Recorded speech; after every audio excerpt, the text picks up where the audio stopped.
Assalamualaikum warahmatullahi wabarakatuh. Perkenalkan, nama saya Gina Maulida Putri dengan NIM 2006997 dari Manajemen Industri Catering kelas 2B Universitas Pendidikan Indonesia.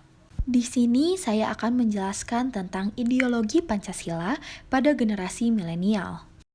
Ideologi Pancasila merupakan pandangan hidup bangsa yang menjadi sumber dari segala sumber hukum yang ada di Indonesia. Kedudukan inilah yang membuat Pancasila sangat penting bagi bangsa Indonesia. Status yang disandang Pancasila tersebut memiliki arti bahwasannya Pancasila merupakan landasan bagi bangsa Indonesia dalam melaksanakan segala aspek yang menyangkut kehidupan berbangsa dan bernegara. Oleh sebab itu, Pancasila harus dilestarikan dan diamalkan oleh semua masyarakat Indonesia. Mempelajari Pancasila merupakan salah satu cara sederhana yang dapat dilakukan untuk melestarikannya. Lahirnya Pancasila tidak lepas dari peran Badan Penyelidik Usaha Persiapan Kemerdekaan Indonesia atau bisa disebut BPUPKI. Di sidang pertamanya pada 29 Mei hingga 1 Juni 1945, BPUPKI menggelar rapat dengan tema Dasar Negara. Pada 1 Juni 1945, Ir. Soekarno menyampaikan 5 konsep yang menurutnya cocok dijadikan sebagai dasar negara Indonesia.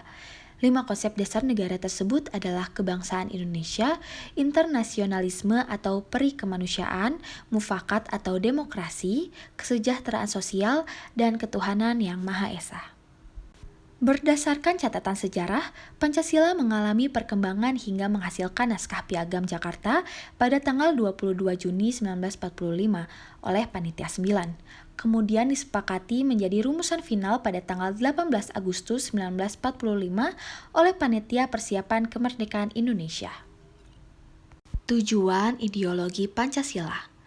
Ideologi Pancasila mempunyai tujuan, yaitu pertama, menanamkan dan menjunjung tinggi rasa saling menghargai dan menghormati hak asasi manusia.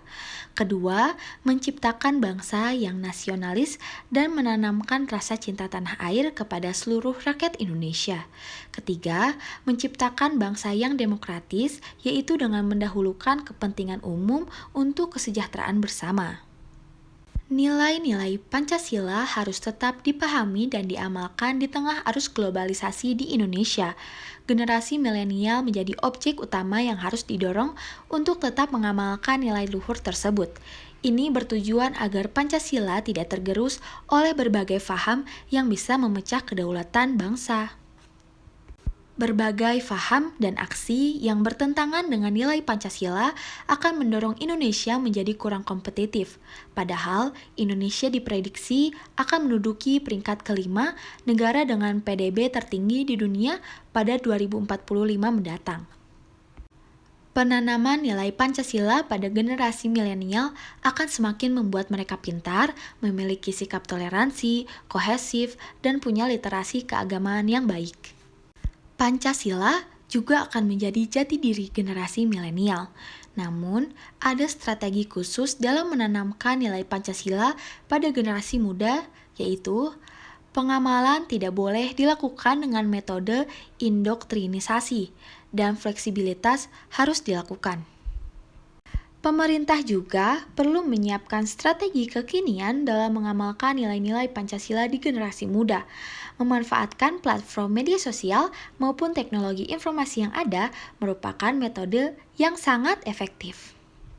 Strategi selanjutnya adalah penguatan nilai Pancasila berbasis kearifan lokal. Profesor Yan juga menerangkan nilai Pancasila dihasilkan dari akar rumput budaya masyarakat Indonesia, maka kearifan lokal jangan pernah dilupakan. Sekian pembahasan saya tentang ideologi Pancasila pada generasi milenial. Maaf bila ada kesalahan kata-kata. Saya Gina Maulida Putri, pamit undur diri. Wassalamualaikum warahmatullahi wabarakatuh.